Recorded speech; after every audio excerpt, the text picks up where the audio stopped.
ଯେତେବେଳେ ଚାହିଁବେ ସେ ନାରୀ ତୁମକୁ ଦବ ହାତ ଧରିକି ରୁମ୍କୁ ଡାକିବ, ଯାହା ଚାହିଁବେ ତାହା କରିବ। କେବଳ ଏହି ନମ୍ବର ସହିତ ତାର ନାମ ଲେଖି ତକିଆ ତଳେ ରଖିଦିଅନ୍ତୁ। ଗ୍ୟାରେଣ୍ଟି ଦେଉଛି, ଯେତେ ସୁନ୍ଦରୀ ଝିଅ ହେଇଥାଉ ବା ସୁନ୍ଦରୀ ଭାଉଜ ତୁମ ପାଖକୁ ଆସିବା ପାଇଁ ବାଧ୍ୟ ହେବ। ଯାହା ଚାହିଁବେ ତାହା କରିବ। ଆଜ୍ଞା ହଁ, ଆଜିର ଏହି ଭିଡ଼ିଓଟିରେ ମୁଁ ଆପଣଙ୍କୁ ଶିଖେଇବି ଦୁନିଆର ସବୁଠାରୁ ମହାଶକ୍ତିଶାଳୀ ବଶୀକରଣ ନମ୍ବର। ଏହି ନମ୍ବର ସହିତ ଆପଣ ଯେଉଁ ଝିଅ ବା ବିବାହିତା ନାରୀର ନାମ ଲେଖିକି ତକିଆ ତଳେ ରଖିଦେବେ, ସିଏ ସେହି ସମୟଠାରୁ ଆପଣଙ୍କ ଆଡ଼କୁ ଆକର୍ଷିତ ହେବାକୁ ଲାଗିବ। ପାଗଳି ପରି ଆପଣଙ୍କୁ ଭଲ ପାଇବାକୁ ଲାଗିବ। ଏହି ବଶୀକରଣକୁ କରିବା ପାଇଁ ଆପଣଙ୍କୁ କୌଣସି ପ୍ରକାର ମନ୍ତ୍ରତନ୍ତ୍ର କରିବାକୁ ପଡ଼ିବନି କିମ୍ବା କିଛି ବି ପଇସା ଖର୍ଚ୍ଚ କରିବାକୁ ପଡ଼ିବନି। କେବଳ ମୁଁ ଆପଣଙ୍କୁ କିଛି ନମ୍ବର ଶିଖେଇବି। ଆପଣ ସେହି ନମ୍ବର ସହିତ ଭଲ ପାଉଥିବା ଝିଅର ବା ସୁନ୍ଦରୀ ଭାଉଜର ନାମ ଲେଖି ତକିଆ ତଳେ ରଖିଦେବେ।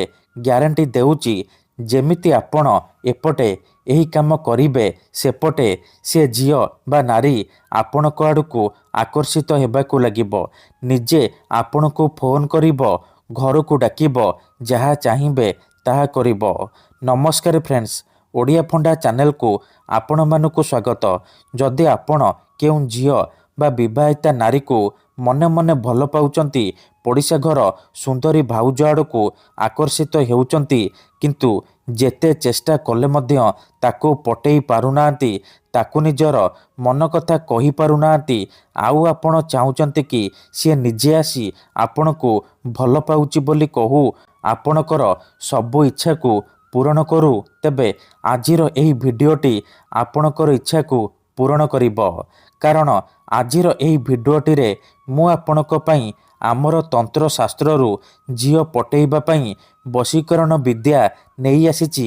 ନାରୀ ମୋହିନୀ ବଶୀକରଣ ବିଦ୍ୟା ନେଇ ଆସିଛି, ଯାହାର ପ୍ରୟୋଗରେ ଆପଣ କେଉଁ ବି କୁଆଁରୀ ଝିଅ ବା ବିବାହିତା ନାରୀକୁ ଅତି ସହଜରେ ପଟେଇ ପାରିବେ, ନିଜ ବଶରେ କରିପାରିବେ, ତାଠାରୁ ନିଜର ମନ ଚାହୁଁଥିବା କାମ ହାସଲ କରିପାରିବେ। ତେଣୁ ମନରେ କୌଣସି ଖରାପ ଉଦ୍ଦେଶ୍ୟ କିମ୍ବା କୌଣସି ଖରାପ କାମ ପାଇଁ ଆପଣ ଏହି ବଶୀକରଣକୁ ପ୍ରୟୋଗ କରିବେନି, କାହିଁକି ନା ଏହାର କୌଣସି ପ୍ରକାର କାଟ ନାହିଁ।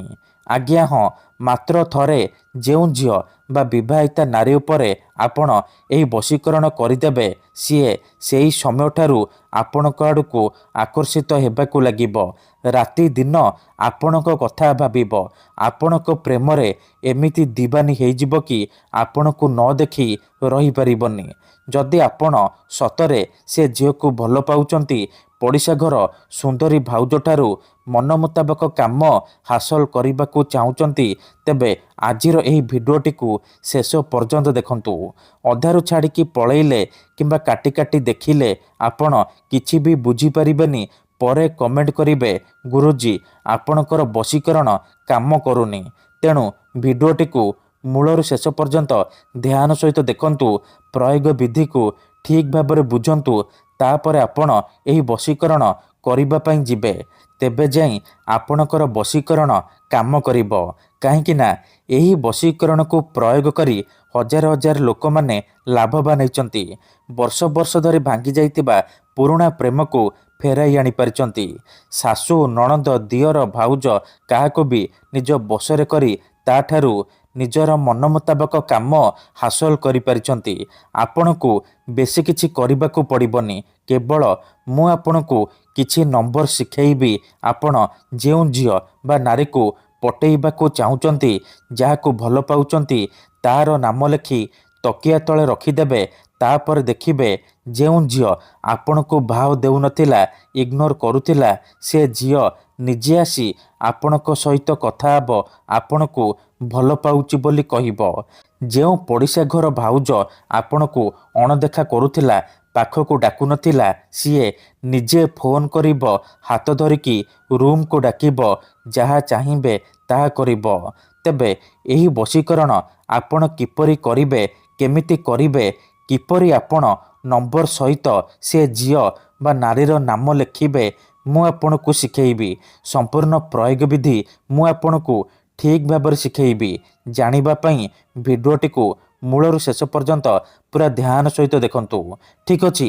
ବିଧିଟି ଜାଣିବା ପୂର୍ବରୁ ଯଦି ଆପଣ ଆମ ଚ୍ୟାନେଲକୁ ପ୍ରଥମ ଥର ଆସିଛନ୍ତି ତେବେ ଦୟାକରି ଚ୍ୟାନେଲକୁ ସବସ୍କ୍ରାଇବ୍ କରି ପାଖରେ ଥିବା ବେଲ୍ ଆଇକନ୍କୁ ମଧ୍ୟ ଦବାଇ ଦିଅନ୍ତୁ।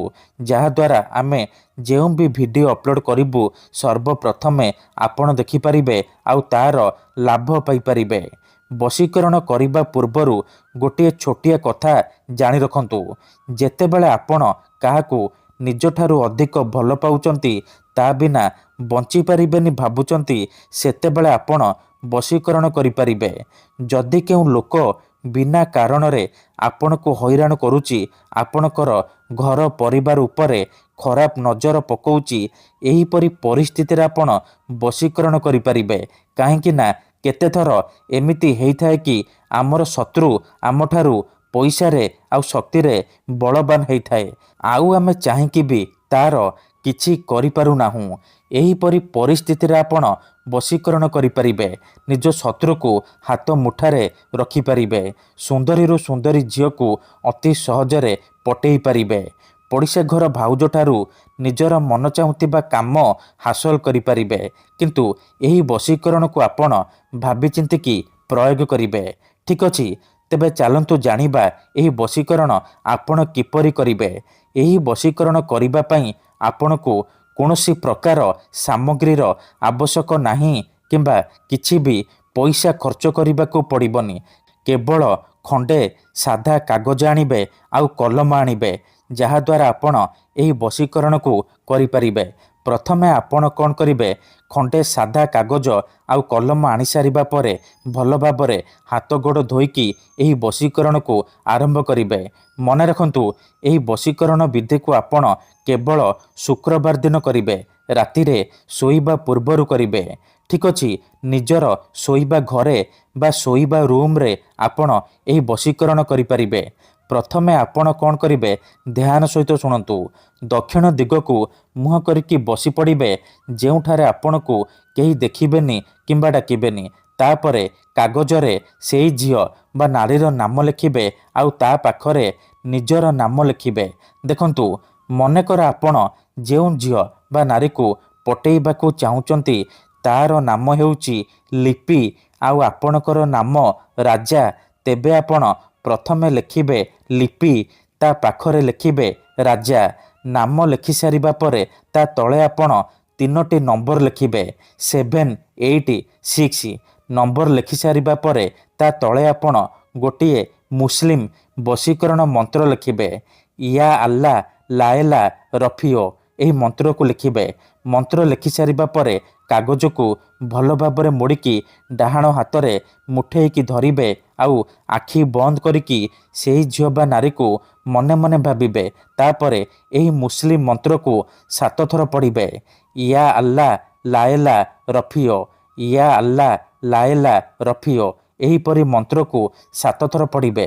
7 ଥର ମନ୍ତ୍ର ପଢ଼ି ସାରିବା ପରେ କ'ଣ କରିବେ, ମୁଠା ଖୋଲିବେ ଆଉ ସେ କାଗଜରେ ଗୋଟିଏ ଥର ଫୁଙ୍କିଦେବେ। ତାପରେ ଆପଣ କ'ଣ କରିବେ, ସେ କାଗଜକୁ ନିଜର ଶୋଇବା ତକିଆ ତଳେ ରଖିକି ଶୋଇପଡ଼ିବେ। ଗ୍ୟାରେଣ୍ଟି ଦେଉଛି, ଯେପର୍ଯ୍ୟନ୍ତ ଆପଣଙ୍କ ତକିଆ ତଳେ ସେ କାଗଜ ଥିବ ସେ ଝିଅ ହେଉ ବା ବିବାହିତା ନାରୀ ଆପଣଙ୍କର ବଶରେ ରହିବ। ଯାହା ଚାହିଁବେ ତାହା କରିବ। ଧନ୍ୟବାଦ।